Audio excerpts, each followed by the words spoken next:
Hello aspirant, PET 2021 के economy के question की पेपर की बात करते हैं।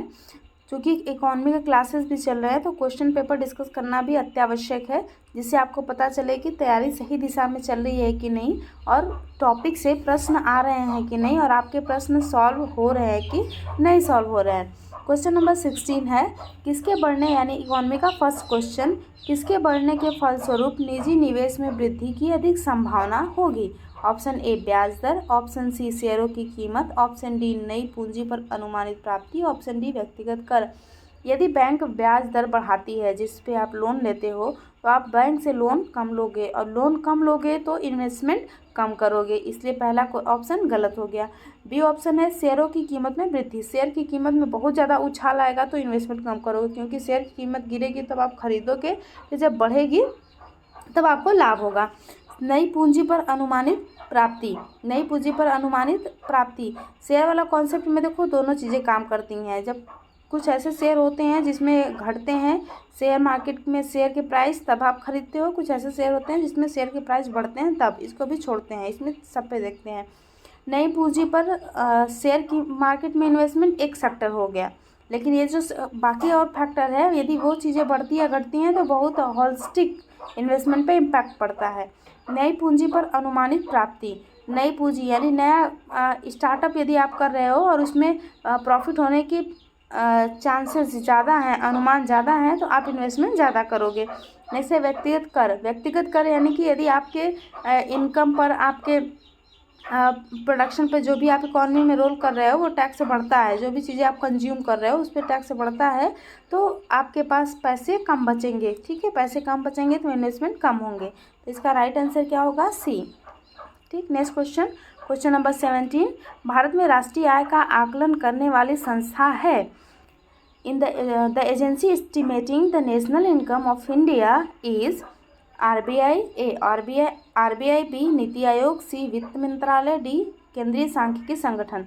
तो भारत में राष्ट्रीय आय का आकलन, चाहे जीडीपी का आकलन हो, ये कौन करता है? केंद्रीय सांख्यिकी संगठन के द्वारा किया जाता है। ठीक है, आरबीआई मॉनेटरी पॉलिसी को रेगुलेट करती है।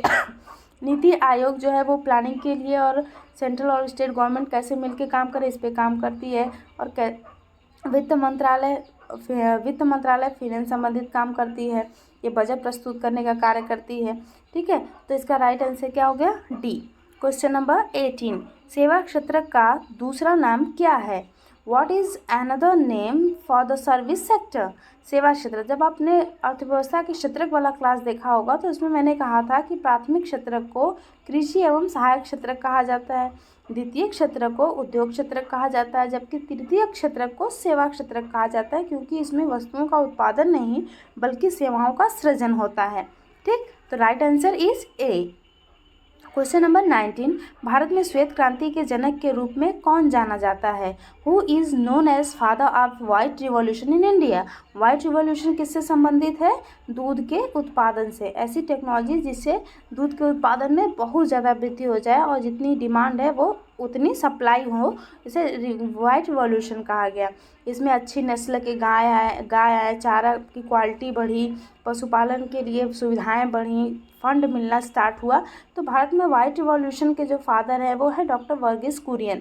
बलवंत राय मेहता जो है ये ग्राम पंचायत के सुधार से संबंधित है, कि ग्राम पंचायत त्रिस्तरीय होना चाहिए, इन्होंने ही रिकमेंडेशन किया था। MS स्वामीनाथन ये हरित क्रांति के जनक है भारत में।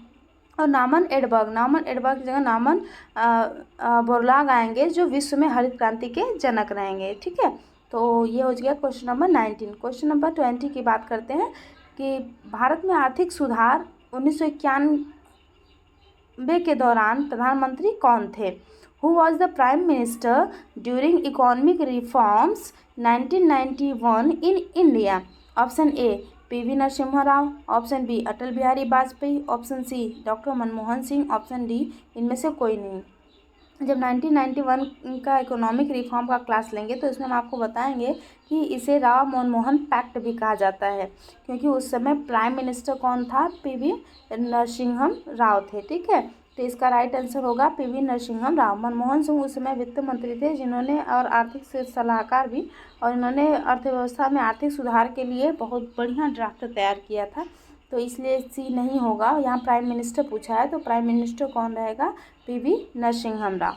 ठीक, ये हो गया 5 क्वेश्चन इकोनॉमी के 5। अब आप देखोगे कि जो टॉपिक आप पढ़े हो उससे